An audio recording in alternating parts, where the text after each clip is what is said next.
battu, nous on marche et nous on tue, nous on crève. Ici chacun sait ce qu'il veut, ce qu'il fait quand il passe. Ami, si tu tombes, un ami sort de l'ombre à ta place. Demain du sang noir séchera au grand soleil sur les routes. Chantez, compagnons, dans la nuit la liberté nous écoute. Ami, entends-tu les cris sourds du pays qu'on enchaîne? Ami, entends-tu le vol noir des corbeaux sur nos plaines? Oh, oh,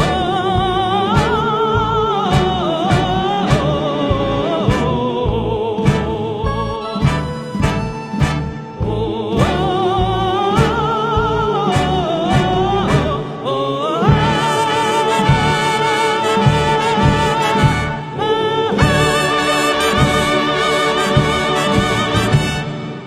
Amis citoyens patriotes, amis nationalistes, amis chrétiens,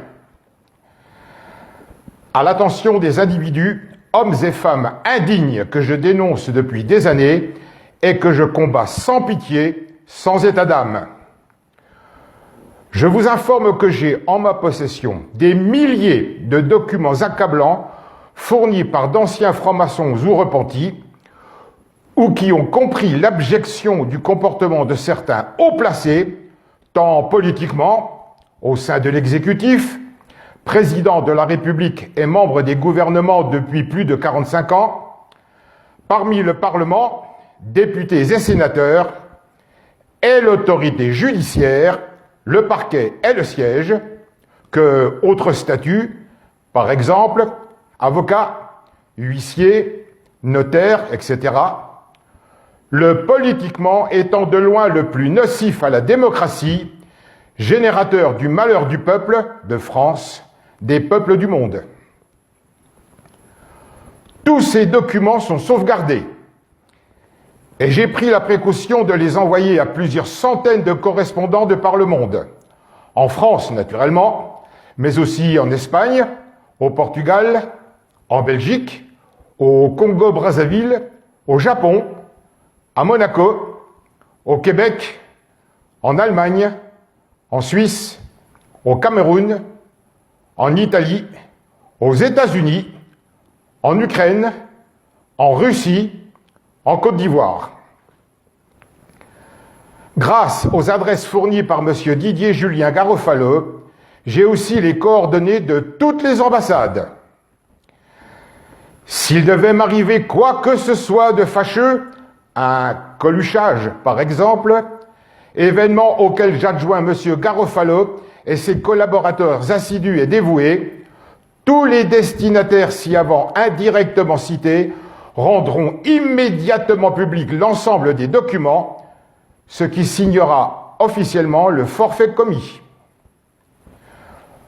Plutôt que tenter d'attenter à notre intégrité physique, il existe une autre voie où, naturellement, certains d'entre vous seront amenés à rendre des comptes devant le peuple.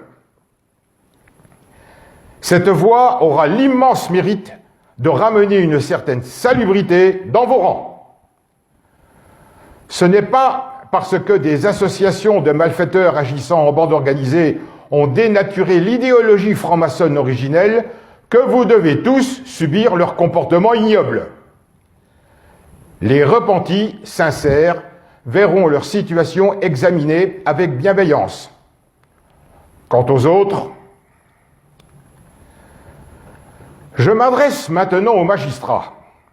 Oh, pas à ceux qui font leur travail consciencieusement. J'en profite ici pour saluer respectueusement M. Édouard Levrault. Ceux-là n'ont rien à redouter de la vindicte populaire. Non. Je m'adresse à ceux dont le serment prêté à la franc-maçonnerie principalement la Grande Loge nationale de France et le Grand Orient, est supérieur à celui prêté à la République. Je veux que vous sachiez, ennemis de la France, qu'avec l'appui sans faille d'un peuple révolté contre vous, un peuple qui vous a craint pendant des dizaines d'années, tant votre puissance maléfique est destructrice, que Renaissance française dénonce ouvertement et est amenée à reconsidérer votre immérité statut de magistrat. L'intégrité de vos collègues est leur protection. Votre corruption est votre disparition. Il est de coutume qu'une décision de justice ne doit pas être commentée. Eh bien, moi, je vous dis ceci. Un juge qui décide de faire passer les intérêts d'une secte satanique avant l'intérêt de la justice est un traître. Je ne vous reconnais pas le droit de m'interdire de discuter votre décision quand vous-même êtes en porte-à-faux vis-à-vis du serment prêté suivant. Je jure de bien et fidèlement remplir mes fonctions, de garder le secret des délibérations et de me conduire en tout comme un digne et loyal magistrat. Eh bien, pour beaucoup, on en est loin. Hein. Quand un juge rend un jugement inique qui va à l'encontre même de la morale, à l'encontre du simple bon sens, à l'encontre de la loi elle-même, quand la loi est bafouée par celui ou celle censée la faire appliquer, quand l'à peu près, le superficiel, le tendancieux, l'interprétation évasive, le subjectif, le mensonge sont la règle, ce juge commet la plus grave des fautes professionnelles avec des conséquences dramatiques. Quand un juge décide de condamner un justiciable à payer des dommages et intérêts à une société qui a commercialisé un outil qui a gravement blessé le dit justiciable, quand un juge fait volontairement traîner une affaire dans le but d'anéantir un justiciable innocent, quand un juge couvre volontairement des faits criminels, par exemple des actes de pédophilie, dans ce registre, quand un juge condamne un courageux pourfendeur de la pédophilie, je cite M. Stan Maillot, à 4 ans de prison ferme, Stan sera immédiatement libéré le jour même de l'avènement du 4e pouvoir. Quand un juge commet sciemment un déni de justice, quand un juge condamne un SDF à de la prison ferme parce que celui-ci a pris des denrées alimentaires mises à la poubelle d'un super ou hypermarché, quand un juge relaxe un violeur d'enfants parce qu'il est dans les coutumes de celui-ci de violer, quand un procureur de la République classe sans suite plus de 500 plaintes contre une même personne, en l'occurrence Castaner, quand un procureur classe sans suite des plaintes concernant des délits commis publiquement en bande organisée dans les réseaux sociaux, à ce procureur-là, je lui pose la question. Si à mon tour, je le qualifie de tous les adjectifs abjects, injures, insultes, diffamation, menaces en tout genre, employés par des internautes courageusement cachés derrière le pseudo-débile, quelle sera la sanction ? Classera-t-il cette affaire qui le concerne directement ? Regardez-moi bien dans les yeux, monsieur le procureur. Nous nous rencontrerons un jour.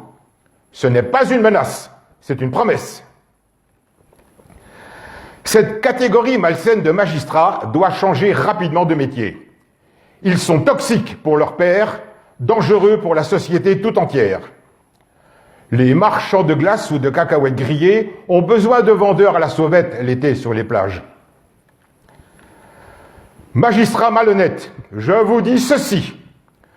Quand Renaissance française sera au pouvoir, le 4e pouvoir instauré, tous les jugements injustes, arbitraires, partiaux, soumis à son autorité par les Français seront révisés. Ce faisant, je viens de me faire des millions de supporters qui reprennent espoir. Il suffira juste qu'ils en fassent la demande. Cette démarche sera gratuite pour eux, car c'est vous, les fautifs, les responsables, qui en supporterez les frais, tant s'agissant du coût de la révision que de l'indemnisation. Rappelez-vous, vos noms et qualités figurent sur ces jugements. Que vous soyez indépendant est une bonne chose. Mais indépendance ne signifie pas irresponsabilité. Des jugements mensongers rendus d'authentiques escroqueries intellectuelles ont brisé des carrières, détruit des familles, anéanti des vies. Je parle personnellement en pleine connaissance de cause. Dans l'affaire d'Outreau, le juge Burgot, à l'incompétence évidente, est à l'origine de la condamnation de 6 innocents, mais surtout à l'origine d'un suicide. Il a bénéficié d'une promotion. C'est tout simplement intolérable, inacceptable. C'est indécent, c'est criminel. J'ai décidé de provoquer la purge de cette institution, car il n'y a pas pire, pas plus atroce que de subir une injustice. Et quand cette injustice génère l'éclatement familial, le déshonneur non mérité, les responsables, vous, doivent en assumer les conséquences. Mon action salutaire a le mérite d'asseoir encore plus sérieusement les magistrats qui font honneur à leur profession, mais aussi de dénoncer les corrompus, ceux qui trichent, qui mentent. Ceux-là vont payer cher leur forfaiture. Naturellement, il est inutile que ceux que je désigne ouvertement cherchent à me nuire encore plus qu'ils ne l'ont déjà fait.